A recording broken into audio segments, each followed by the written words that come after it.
Hello and good afternoon and good evening to everyone here, and thank you for joining me in my presentation today. So I will be talking about what we've been doing here at the University of Chicago in the field of pharmacogenomics.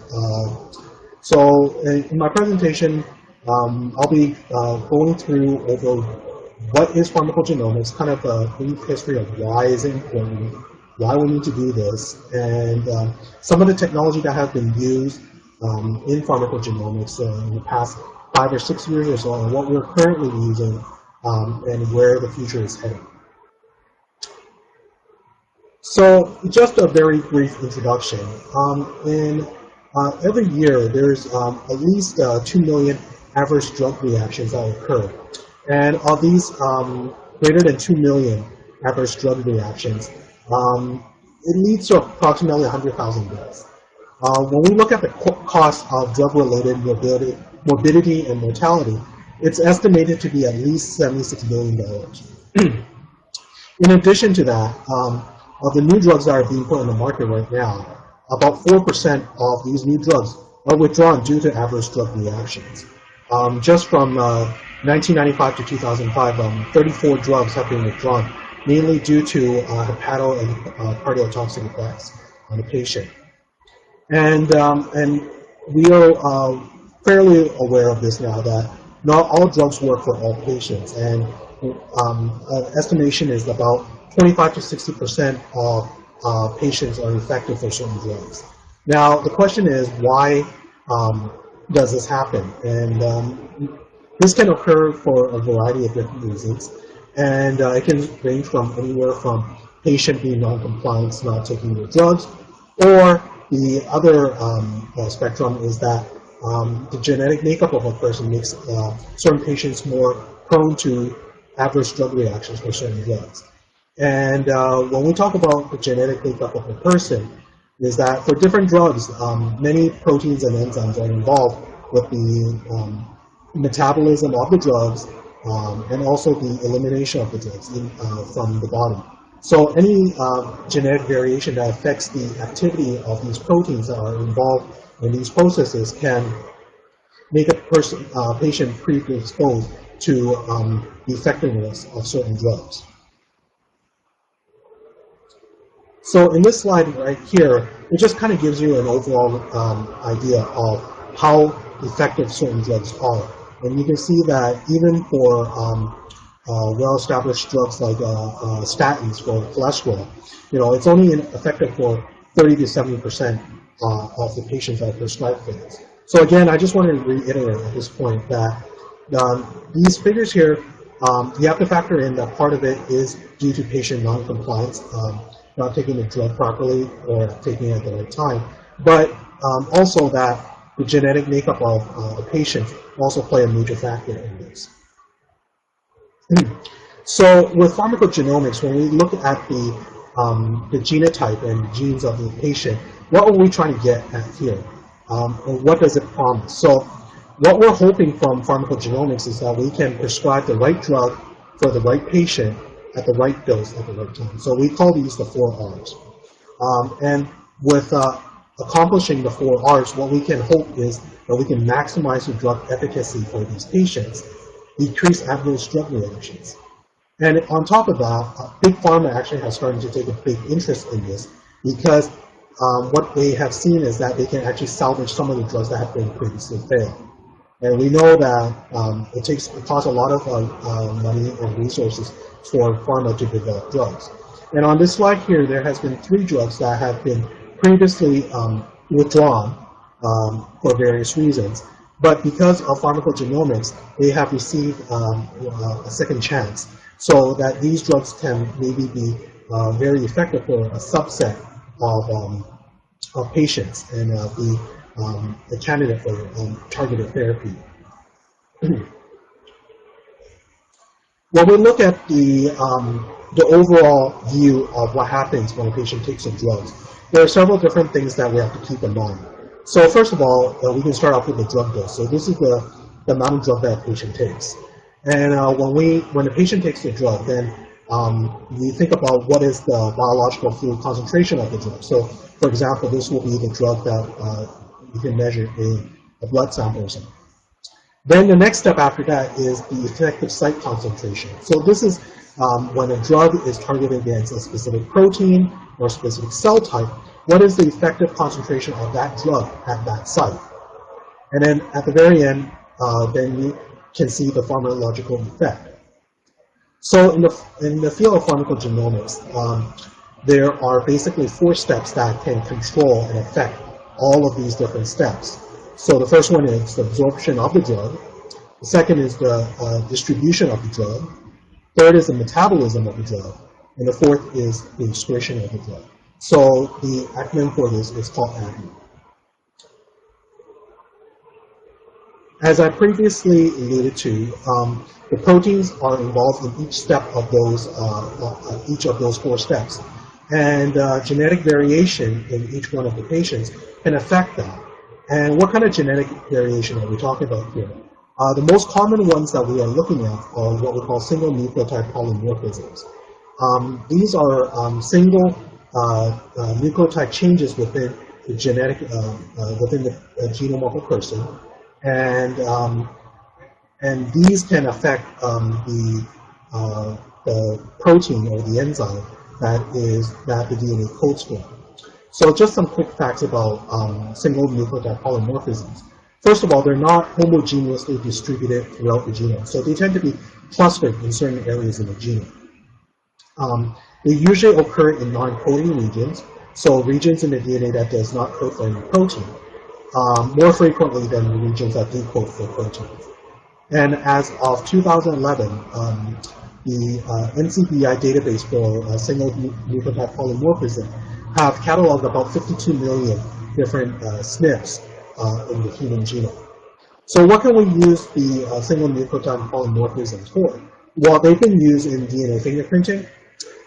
Studies have also shown that SNPs have been the underlying difference in different patients' susceptibility and protection from different kinds of diseases. And also, in the field of pharmacogenomics, it affects the severity of illnesses and the way that our body responds to certain treatments. Something that I will allude to later on in the presentation is what we call haplotype. And what a haplotype is a group of SNPs that tend to be inherited from generation to generation together.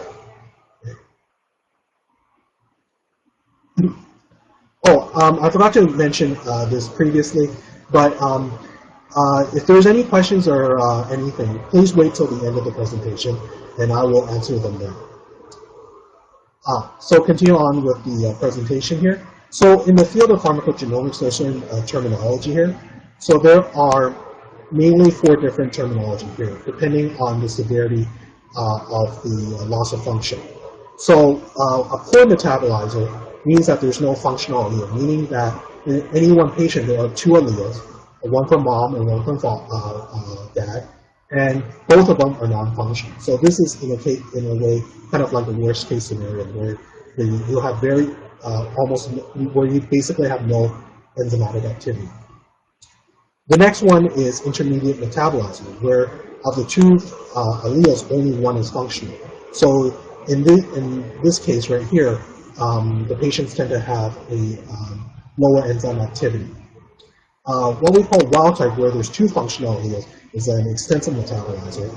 And when a person actually has a duplication event, where there's actually more than 2 functional alleles, these patients are called ultra-rapid metabolizers. So these patients tend to have very high enzymatic activity.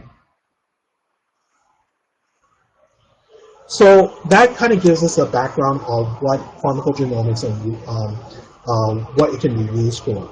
Now, for the past 5 or 6 years, there has been many different types of technologies that can be used in looking at the genotyping for pharmacogenomics.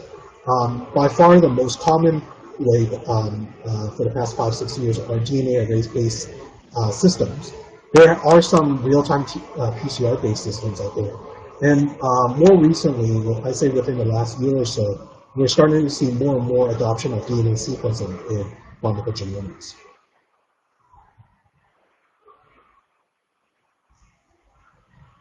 So this slide right here kind of shows some of the FDA-Cleared tests for pharmacogenomics.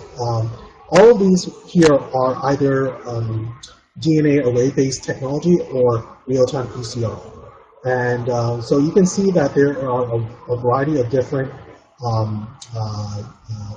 platforms out there for different types of tests. And the target drug is also listed there, so you have panels that will be geared towards warfarin, also irinotecan, and then there's some other more generic panels out there that are not necessarily specific for any type of drugs that they target. So some of the more common DNA array-based technologies out there is based off of the ability of the PCR able to amplify certain primers. So in this case, what you will have is that you'll have two different primers, one that will bind to the wild type sequence, and then another primer that will bind to a mutant or a polymorphism. And then depending on which primer is bound, the PCR reaction can happen, and it will generate different fluorescent signals. So when you put this on a system, you're basically looking at different fluorescent signals, one signal representing the wild type and then the other representing a certain polymorphism. The advantages of using these DNA array-based systems is that they are highly automated and they require very little hands-on time, as demonstrated by the Autogenomics INFINITI platform here. So you can see that there are several different steps that are required, and each one of them requires less than 5 minutes or so of hands-on time, with the data analysis being taking a little bit longer than 15 minutes or so. So from the very beginning to the very end, we can get from starting from DNA to results. It takes about 5 hours. So it's the testing using the DNA arrays do not take that long. The real-time PCR-based strategies uses probes that have a fluorescent quencher and also a fluorophore. So when you add this, the probe will bind to the region of interest, and at that time there will be no fluorescent signal.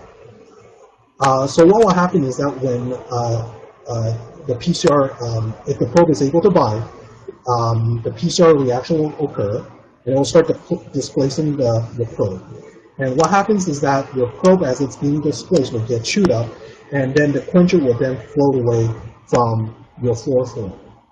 And the result is that you will begin to detect the signal of the fluorophore. So that's how basic real-time PCR strategy works. So in this case, your probes are designed to bind to either the wild type or a specific single-nucleotide polymorphism.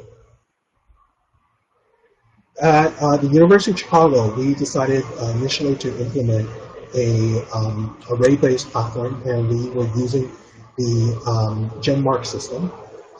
The advantage of the GenMark system is that it's really fast. From the beginning to the end, it takes about 4 hours. So that includes DNA extraction. So this slide here just kind of highlights the key steps that are involved here. So you start off with a tube of whole blood. You isolate the DNA in step 1. And then in step 2, there is a PCR reaction that will amplify the region of interest. And then there's also exonuclease a reaction there that will remove and convert your PCR amplicons to single-stranded DNA. You take this mixture and then you add it on a chip and then you put it on the machine. How this array works is that it's based on the hybridization of your amplicons. So in this slide here shows that there is a capture probe that will hybridize to part of your amplicon. And then you will add 2 different probes here. One probe that will bind to a wild type polymorphism, and then the other will bind to the mutant polymorphism. And both will have a different fluorescent label. So it is an electrochemical reaction when the probe is able to bind, and the fluorescein label comes in contact with the gold electrode. So this is the type of signal that we would typically get. So if you have a wild type, then you'll see basically the green peak representing the wild type probe. If you have a homozygous mutant, then you see the red peak representing your mutant probe binding. And when you have a heterozygous, you actually get a double peak. One representing the wild type, and then the other representing the mutant sequence. So we went through and we started to validate the DNA array platform. But when we start looking at assessing the different platforms out there, there are some limitations for DNA arrays. First, and this slide kind of highlights some of these limitations. So first of all, in all of these platforms out there, the wild type is assumed. So what I mean by that is that if they see no signal from on the chip, that means that they assume that it's wild type. And different companies use different polymorphisms to call the genotype. So if you look at, for example, the STAR2 mutation here, when you look at the Luminex platform, they use 4 different SNPs to call that genotype. On the Roche Appleseed, they use 5 different SNPs. Whereas if you use the Autogenomics INFINITI, it is just based on one SNP that they call for that genotype. And you can see that for different genotypes here, we use different number of SNPs to call the genotype depending on the company here. So what that part of the issue that arises from there is that when you use different platforms to try to call for the genotype, you can actually get some mistakes. For example, if you use this slide here shows that if you because the DNA array doesn't use any probe to necessarily call for a wild type, if they don't see the signal, then they're not going to call they're going to call it as a wild type. So for in this case, when we look at, for example, the first column, the second column for CYP2C19, STAR17 is actually a relatively newer genotype that's been called. So the chip hasn't been incorporated to call, to use a SNP to call the STAR17 genotype yet. So when, in these cases here, when, for example, on the cell line GM17203, it's supposed to be a STAR2, STAR17 genotype. They'll call the STAR2 because it sees that it's built into the chip, but it won't call the STAR17 because it doesn't have the probe to identify the STAR17 SNP. So because it doesn't see a signal, it will automatically call it a STAR1. So on and so forth. So that is one of the major limitations of the DNA array platforms. So because of that, we saw that in our own experiments and our own patient samples that we had banked away, we started to see a number of discordant genotype calling, especially when we start comparing it to other platforms at different places. So one way around this is to not use the DNA arrays. What if we use sequencing? The advantage of using sequencing is that you sequence a whole entire region, so you actually can identify and see all the SNPs out there, and that are used to call a specific genotype. So the chances of you missing or miscalling a SNP is relatively low compared to a DNA array platform. And also, depending on the way that you design your sequencing, say like there's a new mutation that has been identified after you sequence the patient sample, you already have the DNA sequence, so you can actually, as long as you have that sequence data there, you can go back and actually look at the old patient samples and see whether they have that mutation or not. So you don't need to necessarily resequence the patient sample. So the next part of the presentation, I'll go into what I've been doing for the past year or so, in that we developed a custom panel for pharmacogenomics sequencing. So what really has made sequencing possible now, especially in the clinical setting for clinical service use, is that the cost of sequencing has dropped tremendously.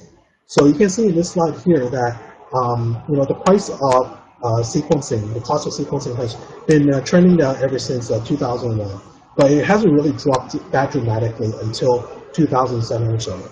So between 2007 and 2012, you can see that the price has dropped tremendously, and then recently, in the past year or so, the price has kind of leveled off.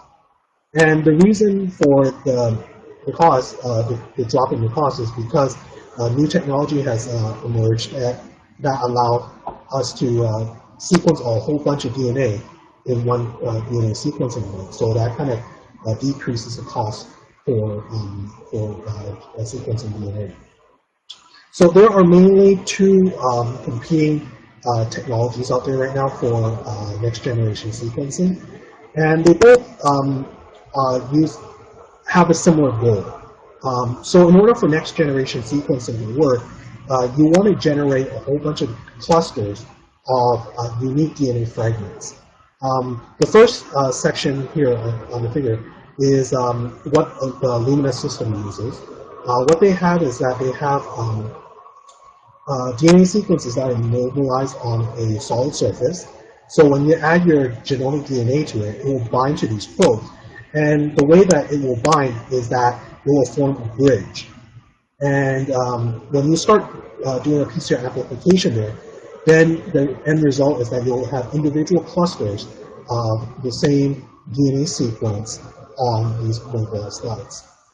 How the Illumina system works is that after you generate these clusters, you add specific DNA nucleotides, each one having a different fluorescent label on it.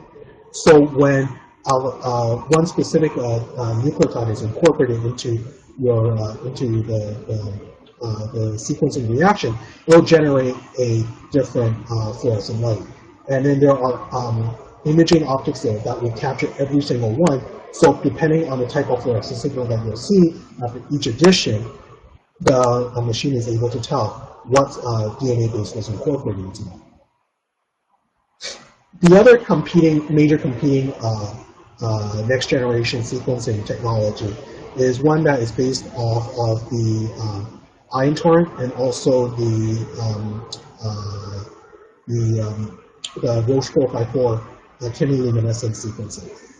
So again, the goal here is to have enrich for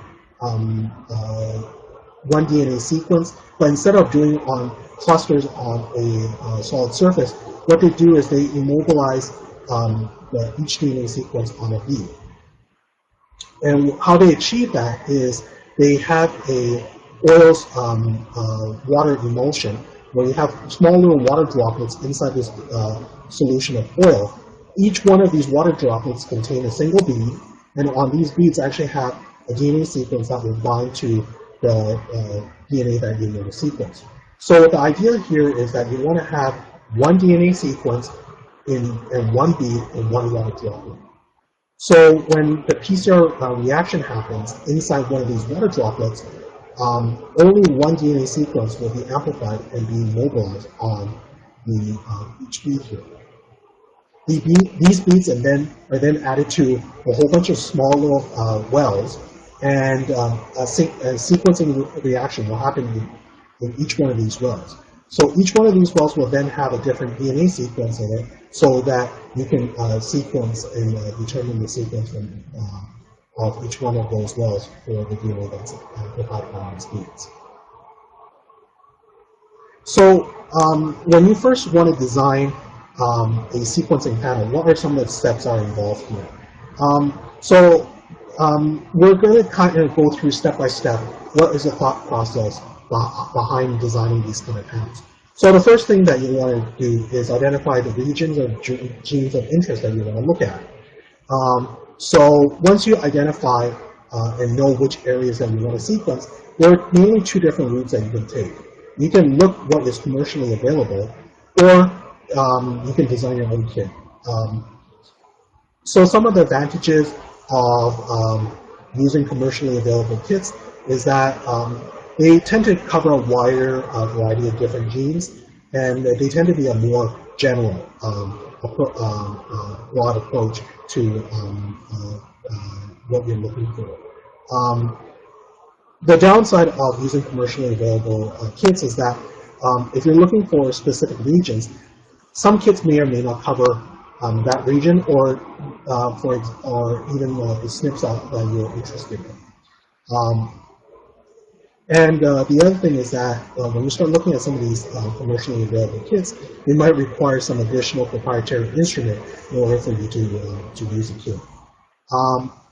The advantages of designing your own kit is that you can design the kit to cover any region of interest yourself. But then, because of that, you also require some expertise, because you need to, the designing of the panel and the validation of the panel is up upon you to do yourself. After you know this, the next step is to select some kind of target enrichment strategy. In our case, for pharmacogenomics, we're not sequencing the entire genome, or we're not sequencing the entire exome. We're actually just sequencing certain sections of regions of the gene. So there are mainly two different competing enrichment strategies here. The first one is a multiplex PCR. So what is here is that there are many different primer pairs that will PCR amplify the regions of interest. So you would do this all in one reaction tube. So the advantage of this is that there are very little hands-on time, and it tends to be relatively quicker compared to the second target capture method. The disadvantages of using a multiplex PCR approach is that not all regions of interest might be amplified uniformly, and because you have so many different primer pairs at one given time, you might start encountering some PCR artifacts. The other enrichment strategy that you can use is what we call target capture. So what the company does is that once you submit in your panel design, is they'll design probes that will hybridize and bind to the regions that you want to sequence. The main advantage of using this kind of technology is that you tend to get more uniform coverage of the regions that you want to sequence. However, the downside of that is it tends to be more labor intensive compared to the multiplex PCR step. And then finally, when you proceed on to the sequencing, currently there are two main competing platforms out there, and some of the things that you want to keep in mind when you're selecting one sequencing platform over the other are things like the quality of the sequencing data. So what affects the quality of the sequencing data is the sequencing accuracy of the machine and the technology itself, but also the length of the sequencing routes.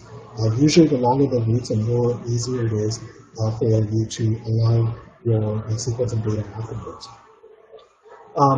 The other thing that you wanted to keep in mind too is the turnaround time. Depending on the different types of sequencing platform out there, the turnaround time can vary tremendously. And finally, you also want to consider the data analysis part of it.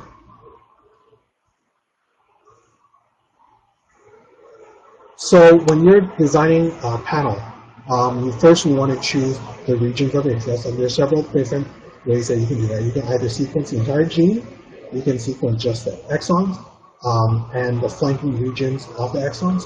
You can also sequence just the exons themselves or the intron regions, and also the 5' and 3' region. After you decide which regions you want to sequence, then you want to confirm that the polymorphisms that you're interested in are actually covered in these regions. So here I've listed a number of different databases that you can use to confirm that. Then after you have confirmed this, then you can submit your regions of interest to online software from the different companies, and then they would generate and design either the PCR primers or the capture probes for the panel that you're sequence. And then afterwards, when the design is done, then they will give you some files that you can upload and see how well the design works, and you can confirm that by using some genome browser like the UCSC genome browser. So in our case, we wanted to develop a panel that will look at the pharmacogenomics of Clopidogrel metabolism and also Warfarin. So this figure right here just kind of shows you all the different enzymes and proteins that are involved in the metabolism of Clopidogrel. So in our panel here, we actually sequence all of the genes that are present in this pathway.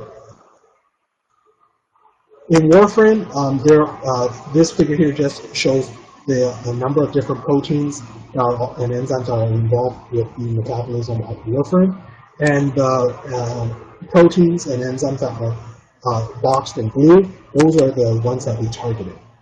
So in summary, we have about 19 different genes that we were interested in, and this table just kind of summarizes there, and you can see that for some of these proteins, they are common in both in metabolism of Clopidogrel and Warfarin, whereas in some they are specific for one or another.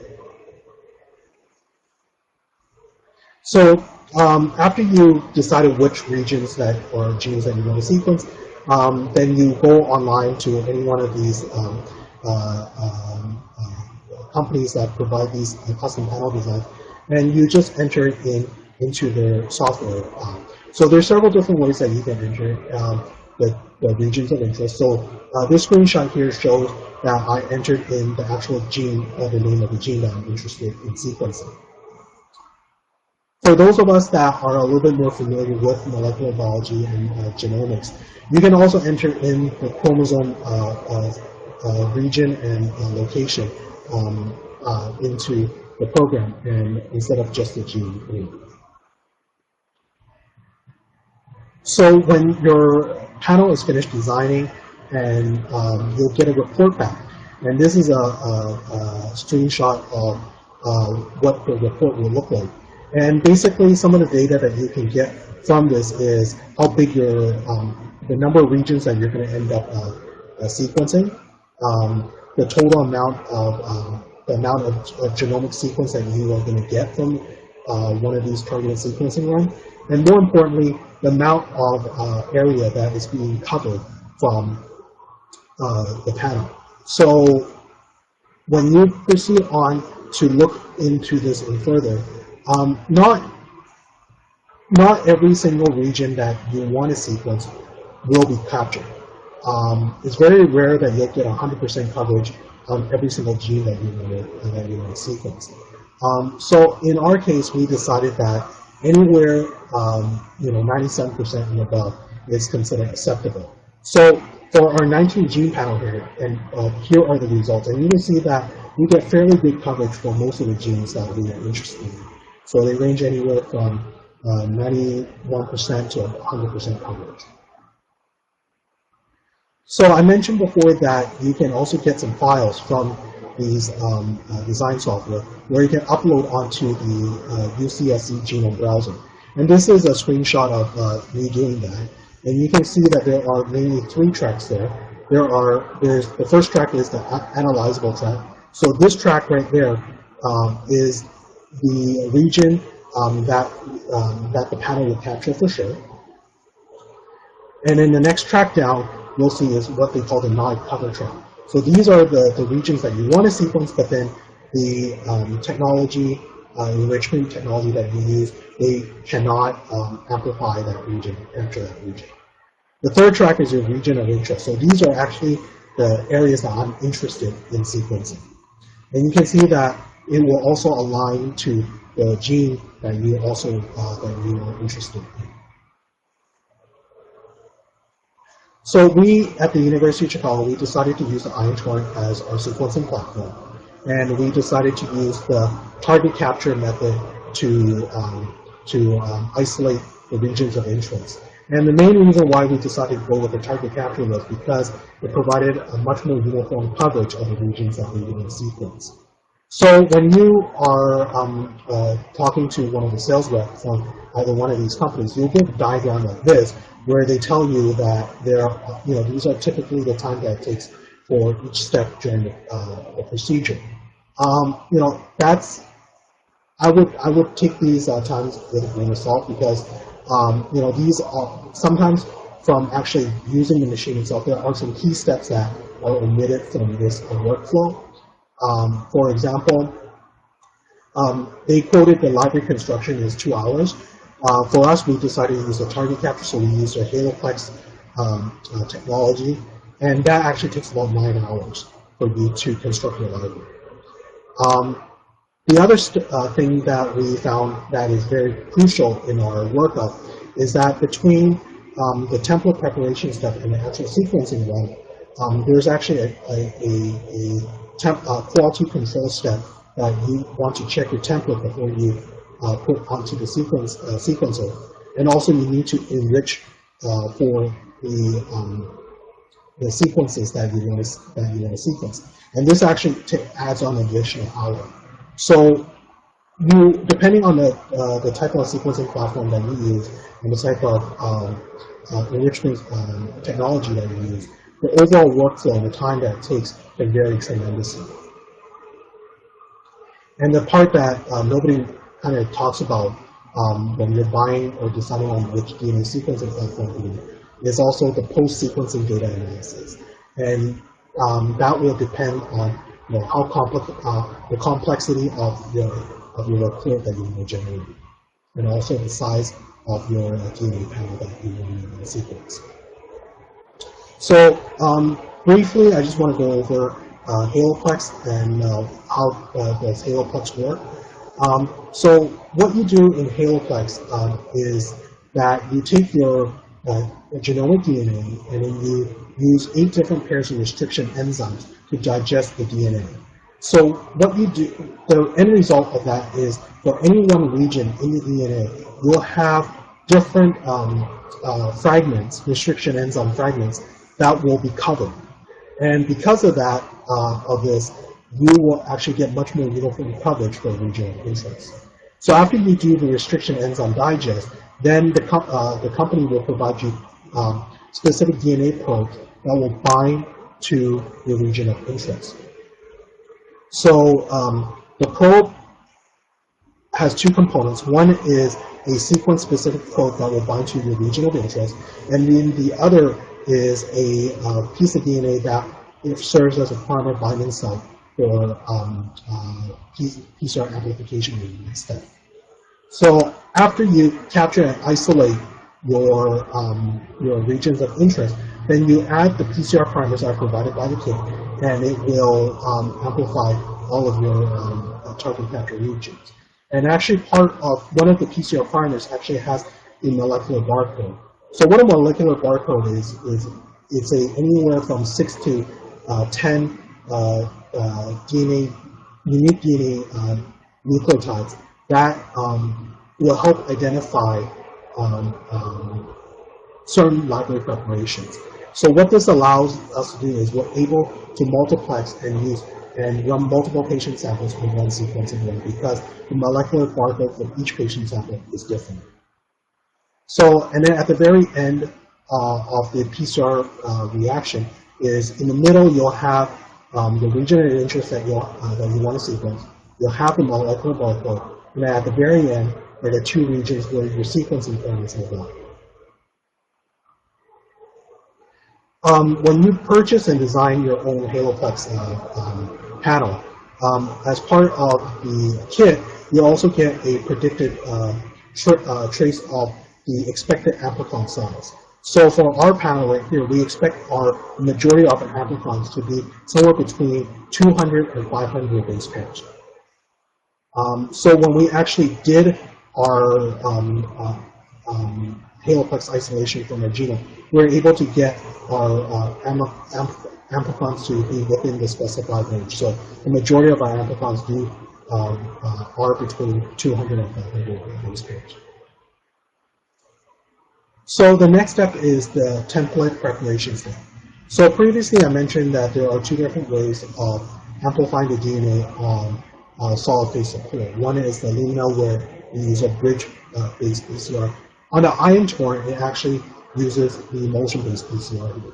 So again, the key thing here is you have little water droplets inside the oil solution, and in each one of these water droplets, there is a solid particle with a DNA sequence that your amplicon will, or your region of interest, will hybridize to. So inside this water droplet, when you have one unique DNA sequence per droplet, you'll amplify that unique sequence on this bead. So what you really want at the very end when you're optimizing your reaction is that you want one DNA template per bead, so you get a majority of your beads are considered monoclonal. Now, if you have more than one DNA per bead, what will happen is that you'll have two different DNA sequences amplified on a single bead. And this is what we call polyclonal, and you want to minimize that because when you start sequencing your DNA, that bead will generate information that will be very hard to interpret. So as part of the quality control step, what you want to do is you want to see how many of your beads contain the amplified DNA on. So this is a kit that IonTorrent provides where they have two different probes that will bind to the DNA that is immobilized on the bead, and also the other DNA primer sequence after successful amplification. So if you have predominantly just the Alexa 488 dye signal, that means that your emulsion PCR did not work that well. Now, if you see both signals, then that means that your oil emulsion PCR worked fairly well. So the caution here is that this step is only as a recommended step in the overall protocol for IonTorrent, but I highly recommend that you do this because it will save you a lot of headache. That way you don't need to put, before you even start sequencing your DNA, you know that your DNA template preparation actually worked. So the next step after that is a template bead enrichment step. So what you want to do, the goal of this step here is to maximize and isolate the beads that actually have DNA from it from beads that actually don't have DNA to it. So again, this step here takes about 30 minutes to 40 minutes. So finally, we can get to the actual sequencing component of it. So the way that the IonTorrent works is that there are, on the actual sequencing platform, there are a number of fabricated little wells that are present here. And at the very bottom of the well actually has a sensor that will detect when a DNA nucleotide is incorporated in. Now for the IonTorrent, there are 3 different sequencing chip sizes that you can use, and I've just highlighted them here. So the 314, what they call the 314 chip is the smallest chip that they have. So what I mean by the smallest chip is you can see in the middle of the chip there's a football-shaped part. And the football shape is actually the wells here. It actually contains the wells. So the 314 chip contains the least amount of wells versus the 318 chip, which contains the most amount of wells in the chip. So based on the number of wells that are present in each chip and the sequencing length that you kit that you put on the sequencer, you can estimate the amount of sequencing data that you can get. So for the 314 chip, if you use the 200 base pair read length sequencing kit, you can estimate to get around 20 megabases of data using the 314 chip, about 200 megabases of data using the 316 chip, and anywhere from 0.5 to 1 gigabase amount of data using the 318 chip. So how the IonTorrent really works is, each one of those wells is essentially a pH read. So what happens during a sequencing reaction is that every time when a nucleotide is added on by the polymerase, a proton will be ejected out. So because there are a number of if you have a monoclonal bead, all of the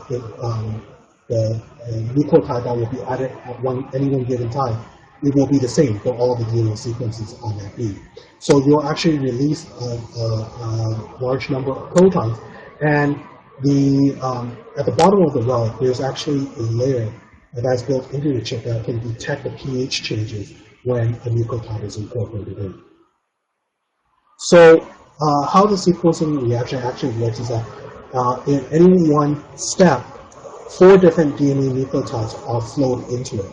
So if one DNA nucleotide is incorporated into the DNA sequence, then you'll generate a signal. You'll eject out the proton, and then the wells can detect the change in pH.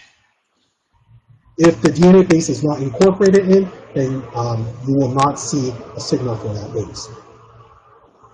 When you have actually 2 bases that are exactly the same right after another, say like a TT, what you'll actually see is that you'll see an increase in the amount of protons that are incorporated in this form. So this is a very general way of how the ion chart works. So for our actual sequencing, this is the kind of report that you can expect to get after completing a sequencing run. So first of all, the first thing that you'll see is a heat map of the chip itself. So how you would read this heat map is that the more red you see, that means that the more wells, those are the wells that actually have active DNA sequences that generated sequence. Yellow is okay. You don't want to see blue. Blue means that the wells were not active. So right next to that, then you get some metrics on how well the sequencing reaction actually worked. So of the wells in that chip, about 75% of the wells were actually loaded with beads. And of those beads, all of the beads actually had DNA sequence on it. Of all the beads, 95% of those beads were determined to be monoclonal, and only 5% of the beads were polyclonal. So again, meaning 95% of the beads actually only have one DNA sequence on it, and 5% of the remaining beads actually have more than one DNA sequence on it. So that's actually pretty good. And at the very end, about 84% of the beads were able to generate DNA sequence that we can use to analyze at the very end. So the other thing that you will also get is a distribution of the read length. So for this particular sequencing run, the average read length was about 102 base pairs. So for our sequencing run here, I'm showing a 4-plex PCR, 4-plex multiplex, where we have 2 genomic DNA isolated from the cell lines and 2 patient samples here. And here are the post-data sequencing analysis, and this is the type of information that we can get from it. So we can see that for all 4 samples here, we got an average read length of about 150 base pairs. The average read depth is about somewhere between 65 and 75. So what we mean here is that for any one base in the DNA sequence, that base has at least 65 or 75 reads on it. So for each one of these samples, we were able to generate about 16 to 18 megabases of data, and the amount of analyzable regions from this data is about 9 to 10 megabases. So based on our sequencing panel, depending on what we define as the cutoff of the number of reads for your sample, you can see that we can range from 80% coverage all the way up to 90 to 95% coverage. So, for our initial try, this is fairly encouraging, and we are still currently optimizing our sequencing reaction to see if we can get better numbers for this. So I previously mentioned that we were currently initially using the DNA array platform, and then we tried to move it onto sequencing. So we wanted to compare the accuracy of our sequencing panel to what we initially were using in the DNA array platform. And you can see that for all of our samples here. So the Coriell cell lines, we have two different Coriell cell line samples here. We have 100% concordance between the data that we got from the sequencing panel and from the data that we got from our DNA array. And then the two patient samples that we had, one was for Clopidogrel and one was for Warfarin. And you can see that when we compare the patient data from our sequencing to the DNA array platform, we are also getting 100% concordance.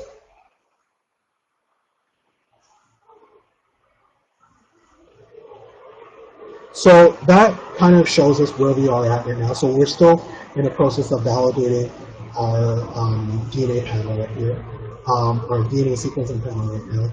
So we're going to be chugging along with that. And this slide right here kind of gives you the websites that I've used in designing the panel. So the SNP databases that I've used in for designing my pharmacogenomics panel.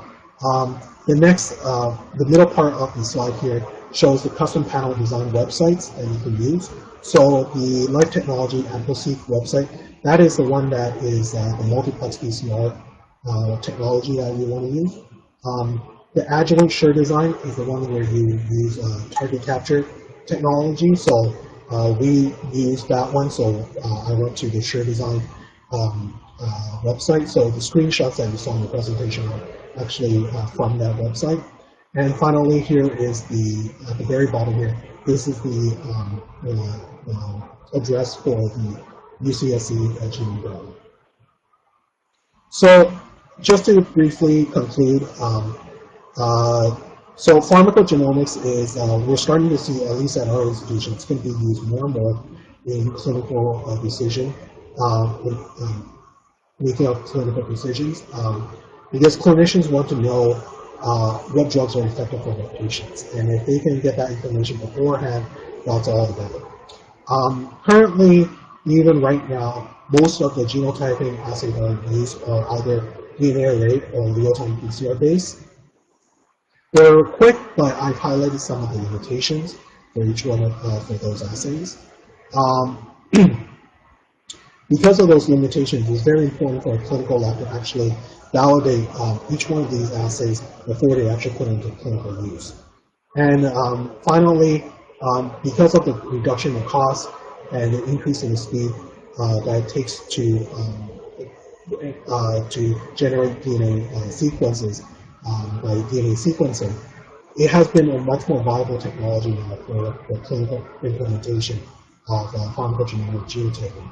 And what I've shown here is that you can actually design custom sequencing panels that will target specific target pathways in pharmacogenomics. So this concludes my talk, and I'll be happy to take any questions. And here is a link for you to get your CME credits. Thank you.